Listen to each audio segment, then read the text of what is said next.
Yep, thanks for everybody for having me. So, my name is Daan Arscott, Director of Business Development here at Nova, and the pleasure today to actually be with one of our clients, Tyson Goo with the Hawai'i Fire Department. And so, today we're going to be talking about all things UAS and fire management. So, a little background: Nova's a mapping and analytics platform built for public safety agencies that want to get more value and products out of the data they're collecting with their drones. Okay.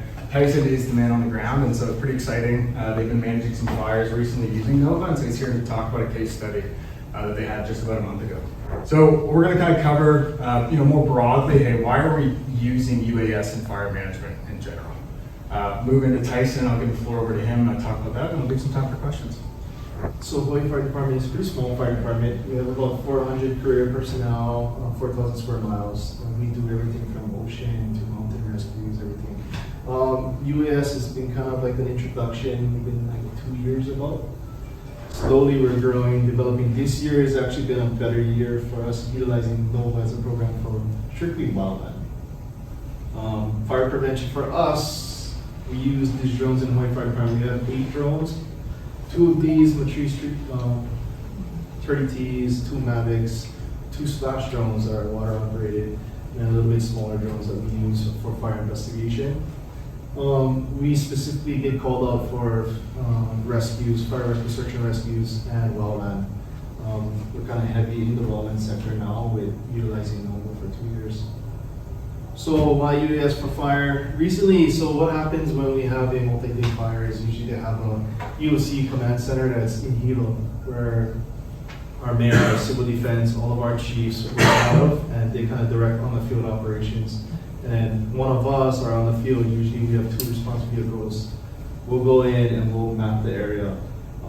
Pretty much utilizing Nova now. We were using a couple different programs, but now Nova's been able to do live feed mapping, perimeter mapping, panoramas, live feed videos to our emergency command center. So we're able to put pretty much Nova's platform on 3 TVs, and we're able to see, they can get live feed video from me utilizing Nova. They can get the fire perimeters. We usually take like around fire perimeters about every half an hour, and you can see the growth span. And just for our command center, they can get kind of a good visual of what's going on the actual fire floor. In general, a lot of benefits, right? That we're seeing UAS and fire. I think deployment speed is one, right? Hey, this is an asset you have in the back of your battalion truck. You show up on an instant, you get in the air immediately. You're not waiting, 30 minutes for a plane or a helicopter coming. From a safety perspective, the situational awareness is huge. And Tyson's going to talk about that, especially on this fire, the Mono Road fire, and having that kind of overwatch to help manage that incident more safely. Cost savings, direct against manned assets is obviously a huge one. You're never going to replace manned, at least not in the next few years.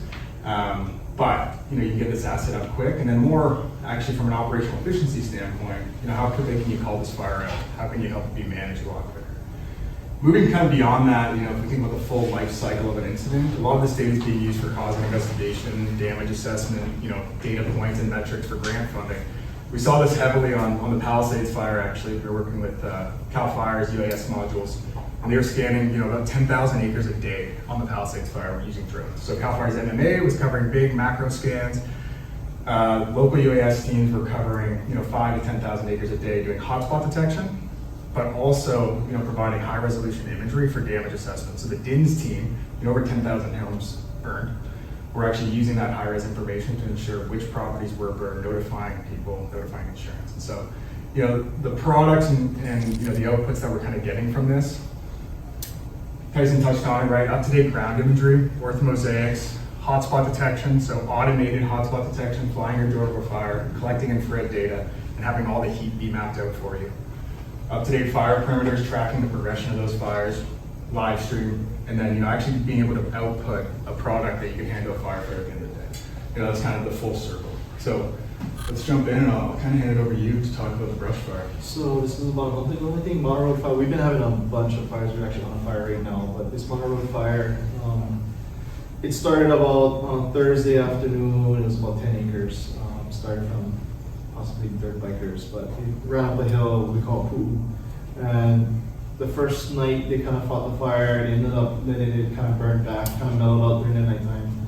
Morning time picked up. We had D9s rolling around this whole area, kind of like a 26 acres. So the D9 cut around there. I came in first light. We were able to do live video, some video feeds, some panoramas. So on this, if you look at it, there's purple, these little purple dots. If you're accessed on this local program, you can actually see live panoramas of the whole area. So divisions, your AVOX division on a fire. You can identify who's on what division, and that first red is your first fire perimeter that we've been attached. It's kind of what NOVA is really good at. You kind of dictate how much acres it is accurately. So we're able to give this to our fire chief to get the knowledge for civil defense to put on messages. Hey, this is this much acreage. It's affecting this area, heavy smoke in this area. But it's just being able to get live footage. So at one point we decided that the D9 was going to make a cut and we're going to let it burn to this cut. And it was kind of like a 20-minute buffer time to where it's going to burn to the fire break. Chiefs, they like to be known what's going. They want to know what's going on. So being able to have like an eye on the ground, we use Nova's live feed, are able to put like a video, a little Mavic on top of the truck. They're able to see the live feed of the thing burning to the cut, and then we're actually we're doing some live feed to see what's going on in the backside that many people couldn't see, and if we have the right personnel in the right areas and divisions. So having this drone here and be able to live stream to my chiefs that's on the other side of the island is really crucial. That's why this app is really good, this platform is really good for us and how we use it. So you can see the backside was still burning. We're able to like send more guys on that bottom division. Yeah, here's Tyson talked about the panoramas as well. So just different perspectives of this incident, right? I think 2D is nice, gives you that top-down view. You can cover a lot of area, but you also want to be able to visualize these things. And kind of this, like what I consider 2.5D, right? That first person, 3 dimensions. And so I think you mentioned that you shared this with DOC. It was up on about 3 different TVs, and they had NOVA brought up in different places. So one TV was the panoramas, clicking between, analyzing the fire from that perspective. The second one was the live stream, right? And then beyond that, looking at our hotspot mapping and things like that I'll show in a second. Panos are also, just in general, from a lot of our clients using this tool, really valued in investigation. A lot of our clients are now starting to standardize, like Tyson has done here. What sort of deliverables are we going to have on this fire when we go out? We're not just flying the drone around for fun, we're actually producing something actionable. Cloud-based environments, so that he can invite investigators and other personnel to this project, and they can interpret it, use it as part of their reporting, and really fulfill that, like right to the end of the incident, and when people are interacting with it. I'll touch a little bit on hotspot detection as well. So, NOVA is really critical in our big market is wildfire because of this hotspot tool. Basically, it's automated detection, like I mentioned. So, fly over your incident like you would have done with the ortho imagery, the visible data that we see. And instead what we're doing is we're taking all those infrared photos that we can see on the left-hand side here, and we're running that through a machine learning model that we developed over a decade's worth of infrared data on wildfires. Take that through, every photo gets analyzed, and you can actually see here, tip of my mouse, that's the specific hotspot in question. Also, I want to highlight that this was taken in the middle of the day. You can see a lot of red on that screen. That's just solar loading on the ground. But the value of having a machine look at it instead of a human eye is that you can actually pick out between the false positives and the true positives. That all then gets mapped out onto our map that we can see here. So I have a couple filters on this hotspot data set. Red hotspots signify 100 feet from the perimeter. Orange is 200, I believe. Or maybe it's 50, 100, and 200 is yellow. And so you can get this data into the platform, interact with it, analyze it, adjust your different filters, so that way you can have a specific hotspot profile that you want to send out based on that part of the fire. And so what were you guys leveraging? So this was taken right after we let it burn to the breaks, and then for us we did an ortho, we did a heat mapping index, and we found out A division, B division, there were some areas that was closer to the break that we need to just monitor and concern just because it was still hot. So we actually sent more guys to the A division, kind of wet the whole perimeter down, and have areas we can kind of identify that are more prone to a possible fire, start reigniting. So it's good to have, it's a good reference that we used as a tool for this specific fire.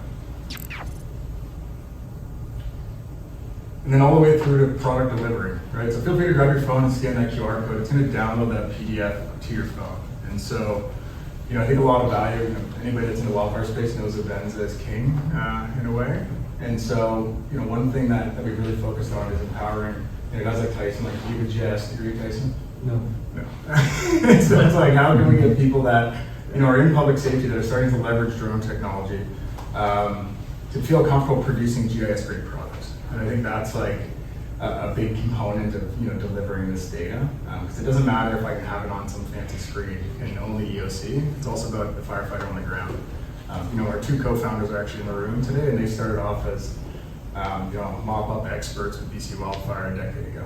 And we've spent the last 10 years kind of focusing the product around producing a product and a deliverable that looks like this. So, some lessons learned, I guess, from this for you. Yeah, so this was kind of fire that pushed drones for us in the fire department a little more heavier because we utilize it, and the chiefs see the value of this, right? To be able to have eyes on the field when they're not even there. So this is the first fire that we actually worked with military helicopters and our 2 choppers for Hawai'i Fire Department. So in course, we kind of had our IC kind of dictate certain areas that I could go and fly, and then if they were grounded, if choppers were grounded, fueling, or kind of sitting back, we would fly the drones, get the maps when we can, kind of get down. At one point, the military choppers were a little bit bigger, so they would push up a lot of embers, so we kind of grounded them.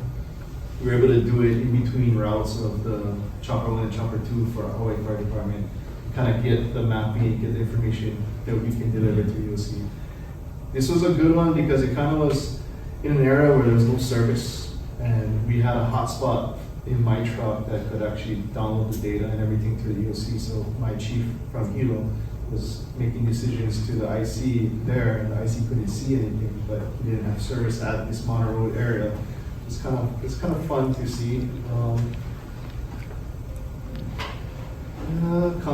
So because of this fire, we actually had some limited connectivity. We actually got Starlink, and we've been going to a lot of brush fires in our area where there's no comms, there's no phone service. So we've been using Starlink on the last 2 fires. It's been amazing. If any of you guys are thinking about getting it, it's like a game changer for us. Data speeds are really good, and we've been having no issues so far. Just for having this NOVA program, I think the live feed function is something that they just introduced this year. That was what we needed for Hawai'i Fire Department to really buy into this. The live feed, having that asset on top of my truck when the chiefs could see it burning to us, was something that they just keep them in the loop, I guess, to see what's going on this incident. That was something that we've tried, and now we're doing a lot more is live streaming for our incident command.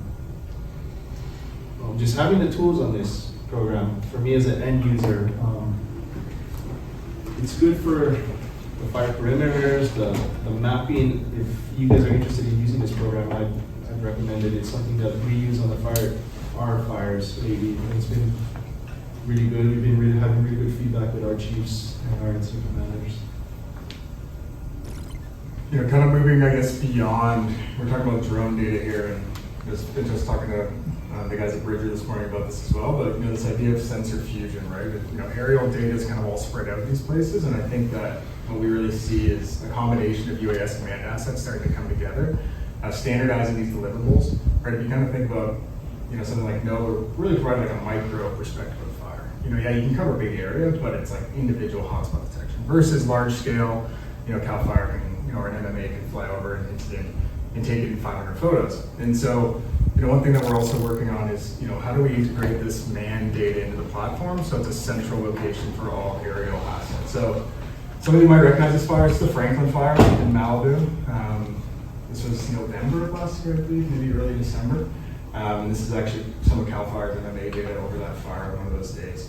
And so starting to bring these things together into a central place is a big focus that we're working on as well from our side.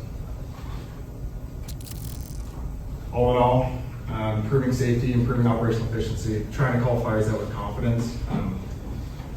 We're getting better feedback with drones, especially with wildfires, because a lot of times our chiefs just want to see what's going on above in the air, and utilizing a chopper just to go up and take a picture for all the chiefs is really expensive, especially with our new chopper. It burns twice as much fuel as what we had before. So having a UAS to just do that delivery and have this whole services, it makes it more efficient, more cost effective, I guess. Yeah. Okay, thanks everybody. Thank you.